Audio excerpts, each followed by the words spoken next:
because nothing had changed for me. I was like, well, before I was married, that's what I'm spending money on. Now that I'm married, that's what I'm spending money on. So what's the big deal?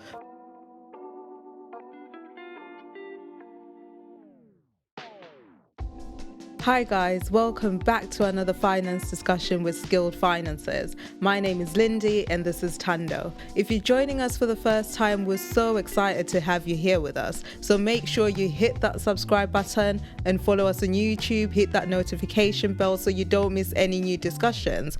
As well as that, make sure you follow us on Spotify or Apple, wherever you listen to your podcast, and follow us on Instagram at Skilled Finances. Yeah, we're excited to talk about and dive into today's discussion, which is the 3 money conversations that you should be having with your partner. Now, this is going to be a very interesting discussion because obviously we've had this conversations ourselves many times, but also because, genuinely speaking, talking about money as a couple is one of those really tough conversations to have at times, especially if you've been together for some time, but you still haven't actually spoken about money yet. So what we're going to do today is kind of give you 3 conversations that you should have with your partner today. Even if you've had these conversations before in the past, it's good to revisit them. It's good to keep having the money conversation running in your relationship, because that will just enhance and continuously improve your relationship with money and your relationship with each other as you grow together. Absolutely. So what would you say is the first money conversation that couples should have with each other? Do you know what? I think you should talk about each other's spending habits. Right. Because it's one of those things where you both have different spending habits between the two of you. Yeah. And so if you don't talk about each other's spending habits, I would just assume that, my way works and that's kind of it. But when we start to talk about each other's spending habits, you find that you learn more, first of all, about yourself, because then your partner's telling you things that you maybe didn't even realize that you actually do with your money, but also because you will actually then really see how different you are. Yeah, I definitely agree with that. I feel like that's what happened with us. So we came into the relationship, moved in together after we got married, but I guess we didn't think this was an important thing. Like, it doesn't really cross your mind because you're thinking, oh, now we're married, we can move in together and be happy and live happily ever after. But the fact that you have to talk about like your spending habits and your money habits, it just never like crept up on us. Like that was something that we had to do. But then it then came up in disagreements and arguments, because there's 5 Amazon parcels coming today, 5 Pretty Little Thing parcels coming tomorrow, this and that coming in the post. And we're looking at each other like, but where are you getting the money to do that? Or why do you keep ordering stuff? But I feel like had we spoken about it from the get-go and understood the way we spend money, what really affects the way that we spend money, what's the psychology behind like our spending habits, it would have been a lot better. No, absolutely. I mean, obviously we're talking about shopping, as you said, online, but this also includes eating out, or just any things that you discretionary spending that you do have, which you are happy to spend your money on, but your partner, it's not that they're not happy about it, but they just don't see it as a value, really. So like, there are things that I was like, yeah, babe, let's do this. And then Linda would just be like, why are you even talking about this? That was like even like the food shop. Yes, the food shop was like a big one for us because I'd just come straight out of uni and then got married. So the life it's a hard life at university. Unless if you're really blessed, it's a hard life. So then I was coming into it like, listen, we still need to be buying the basics. Like, we need to be buying smart price, this and that. That's not too expensive. But then you'd be like, oh, no, actually, it's okay to splurge. It's okay to buy food without having like a shopping list or things like that. But we had to meet in the middle. But that only then had happened after we'd had a disagreement about it. Yeah, so in that scenario, then, when you're having the conversation, what do you think? Like, how do you even start this conversation? Because it's hard to kind of just say to somebody, what are your spending habits? That kind of, I wouldn't even know how to answer that myself. But I think like the thing about it is that if you were to ask me what I think your spending habits are, that conversation might actually flow a little bit better, because in that instance, I'm actually giving you productive or some sort of criticism to say, oh, do you know what I've noticed that you spend money in this way, you spend money that way, and then the same vice versa, because then that will actually then give you the room to then have this conversation in a meaningful way. The reason why this is important, as Linda said, is because you're obviously 2 different people coming together, right? So it's easy to agree on things like bills because there's kind of one way to pay bills. You the know, you set, aren't just they? pay it. Yeah. Like, you know what I mean? You just pay your rent, you just pay your electric, and that's it. That's done. But like with things like takeaways or shopping online or whatever other discretionary spending you may have, there will be very different ways that you would do that, even if you do agree on how you do it. And so just having that conversation to understand the way your partner sees that this is how I would prefer to spend my money, or even just understanding that, okay, we're different in this regard. I would be happy with getting a takeaway once a week at £10 or £15 Right. sort of threshold, whereas maybe you want to get takeaway 3 times a week at £30 per time. Yeah. And like already in that example, there is a huge difference. And so that's why it's important to then have this conversation, because you are going to have differences. Absolutely. And I guess it goes back to what you said before, which is that it's about understanding the other person as well and understanding their habits. Because I think I didn't realize some of my spending habits until you pointed them out, because to me it was normal, like it was the norm. Because nothing had changed for me. I was like, well, before I was married, that's what I was spending money on. Now that I'm married, that's what I'm spending money on. So what's the big deal? But obviously, when you have that conversation, and don't have it from like an attacking point of view, because I feel like things will go left real quick. But if you have it in a nice way, do you know what I mean? And you're just enlightening each other about the things that you're seeing happening in terms of your spending. So it's definitely one of those that's important to have. Right. So that's the first one. What would you say is the second one? The second money conversation that all couples should have in order to improve their relationship with money and with each other. Yeah, I'd say that it's definitely important to have a discussion about how you handle family and money, because it will happen. Let's be very honest. There will be a time when a family member or a friend or someone will ask one of you money, and like it's a hard one. Like if my mom was to ask me for money, it's hard for me to say no. Do you know what I mean? And in that moment, I'll probably be understanding her situation, because that's your parent or that's your brother, that's your sister. You know their situations, and I probably know them deeper than you do. Of course. So then you'd probably think, well, she's just asking for money for this thing. But for me, I know the depth of like the reason why she's asking it. And it's very easy for me to then be like, oh yeah, let me just give it to them because I've got it. Let me just give it to them. But if you guys don't have the conversation about, okay, what do we do when family or friends ask for money? Are we saying yes? Are we saying no? Are we talking about it? If you don't have that conversation, it's going to be a deep one, especially if you have a joint money mindset and you put all your money together. It will definitely be a tough one.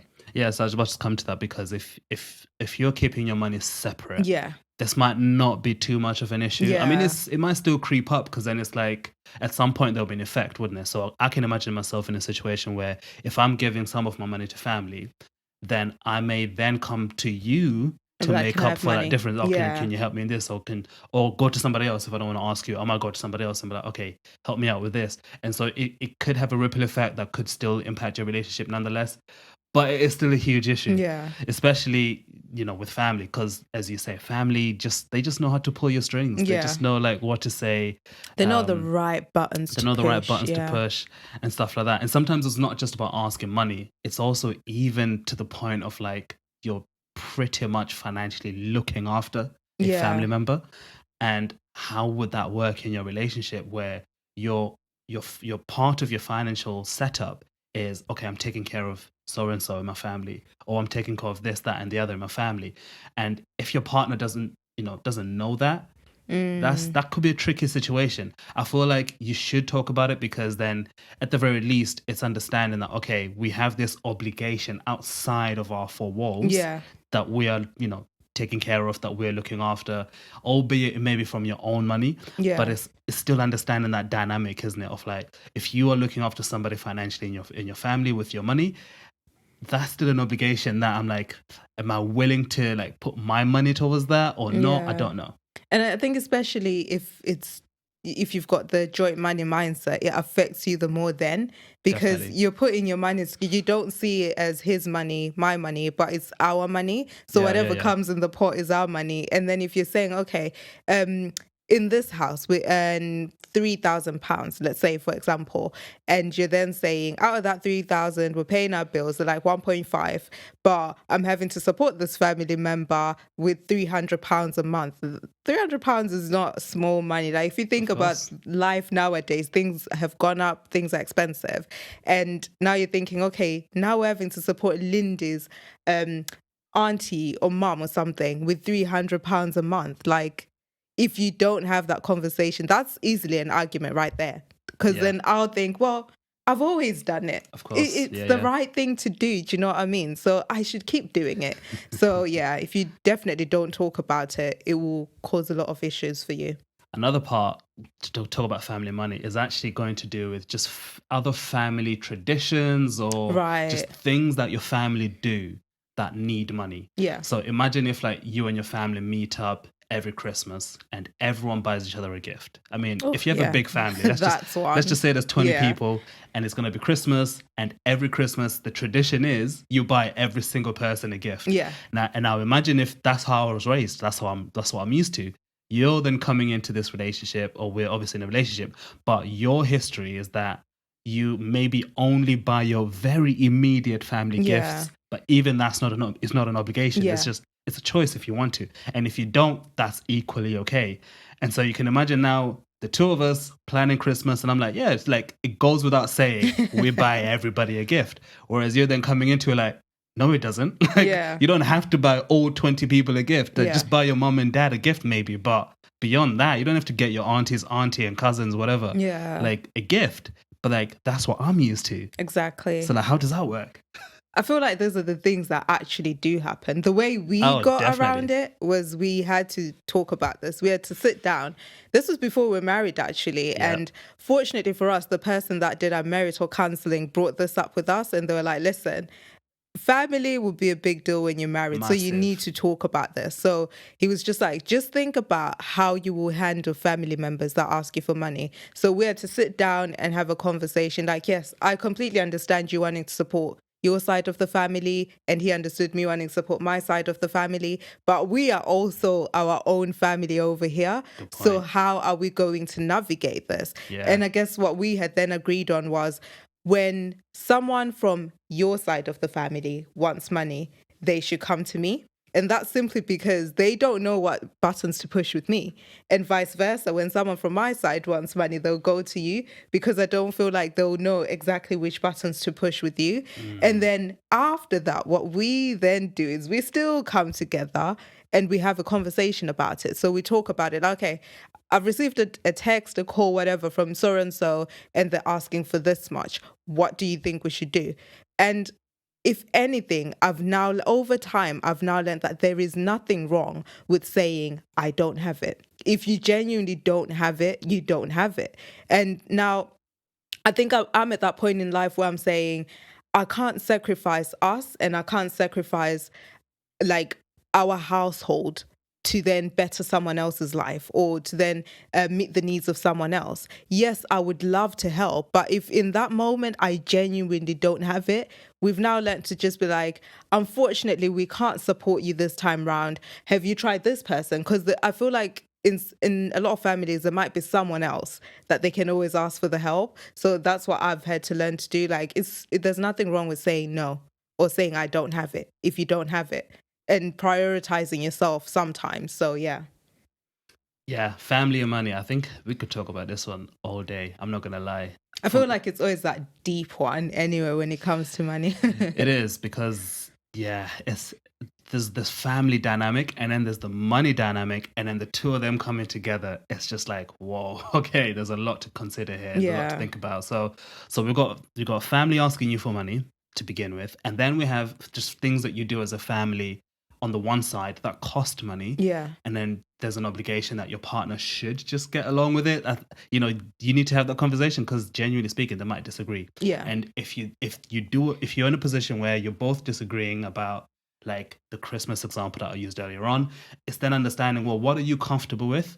What am I comfortable with? And let's just kind of work together with this. Yeah, sure, there may be times where it's like, okay, I put my hands up, I can't really have a say in this because this is what you do, and I will happily support you in this. But then I'm expecting equal reciprocation back to Yeah. me for something that happens with my family, Yeah. that kind of thing. So it's a big topic. Ultimately, what we're saying is this: have the conversation with your partner about, okay, family and money. How do we handle it? What are we doing? How do we navigate this very tricky terrain of like keeping the family happy, but making sure that the whole dynamic of family and money doesn't then mess us up. Yeah. You know what I mean? It's like it doesn't come between us. So that's definitely the second money conversation you should be having. Definitely agree with that. What would you then say is the third money conversation that every couple should have? Do you know what? I think every couple should have the conversation of what your future or your dreams or your ambitions are, especially as a couple, not just as individuals, but as a couple in your relationship. Why are you together? Or like, what are the things that you'd like to achieve together? Right. What are the things that you like to aim for together and really attain together? This is such a key conversation to have, because it's not just about money. It goes beyond money. Yeah. But the reason why this is important is because then every money decision you make down the line should lead you towards this sort of dream that you're trying to build together, sort of thing. Right. And so I feel like, relationships, we always say that relationship goes beyond just living together and like being in the same house or whatever. It's that beyond that, 10 years from now, 2 years from now, 2 months from now, like what is it that you're aiming towards? Yeah. And that may be owning a house together and building a family together. That may be that you travel together. That may be that you become financially independent together and spend the rest of your lives doing the things that you want to do in a different way. Yeah. It may be that you want a big family and therefore you need, money to sustain and cover the living costs of a very big family. But you need to have that conversation, and you can't assume that your partner will simply say yes to your dream. Right. You kind of need to almost build your joint combined dream together. Yeah. That way, when you are now having the money conversations in how you budget, where you're going to invest your money, or whether you want to start a business or build your careers, you're keeping in mind that, okay, we're trying to build this for the both of us. So let's not lose sight of that. Yeah, I definitely agree with that. I'd like to believe that as much as people love each other, like, oh, we're together because we love each other, a lot of couples also want to grow. You also want to achieve things. Like Tanda said, you might be thinking, we want to buy a house, we want to build a family, we want to travel together. You want to grow. Like life is progressive. We have to progress in life. We're not people that are stagnant, that just stay in the same situation forever and ever, but we have to progress. If you think about our lives in general, like I'm not 5 years old anymore. I've progressed and I've grown. So I also feel like our relationships need to grow. And if that's, well, we're planning for a family, we're going to have this many children and live here and there and the other, it means that you're progressing. So it's definitely a conversation to have, because I also feel like it gives you a sense of direction. You know exactly where you're going. Do you know what I mean? Like, you don't want to like live life aimlessly, because I'm sure none of us want to turn around 5 years from now and be like, oh man, I'm still in the same position as in 5 years ago. Nothing's changed. Still earning the same salary, still in the same job, still in the same. None of us want that. So it gives you direction. Having that conversation gives your relationship some sort of direction. And I guess it helps you to also work on your goals, because when you've got direction, you've got goals that you're working on, you're growing together. So it's so important to talk about it. But it's such a powerful thing to have, because, yes, it gives you direction, but it gives you like something that you're both passionate about. And it gives you something that you're both working towards. Exactly. And something that you're both like really in tune about, being like, yes, we want to do this together and we want to build this life for us. Yeah. And like, trust me, guys, that is probably, if anything, this is the conversation that you should be having with your partner. As I said, it goes beyond money. This is just your relationship in general. Where is it heading? What are you, what is it that you're aiming towards? Beyond living together in the present and beyond kind of enjoying each other in the present, what does your ideal future look like together? And that alone will be more than enough to kind of keep you going in your relationship. But also, like, when you're starting to have money fights, you might disagree about like whether to buy a £20 takeaway or not. But then you realize that this is nothing compared to the thing that we're trying to achieve and attain in regard to our future. There's a bigger goal. There's a bigger picture, goal, right?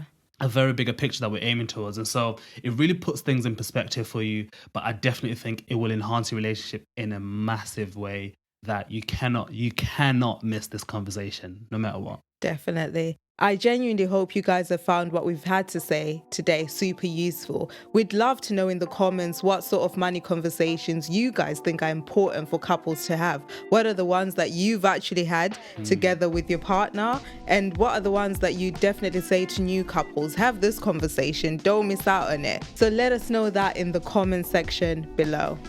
Yeah, do not miss out on having these conversations. And trust us, you will definitely enjoy it. So we thank you for joining us today, and we can't wait to see you in the next conversation that we'll have.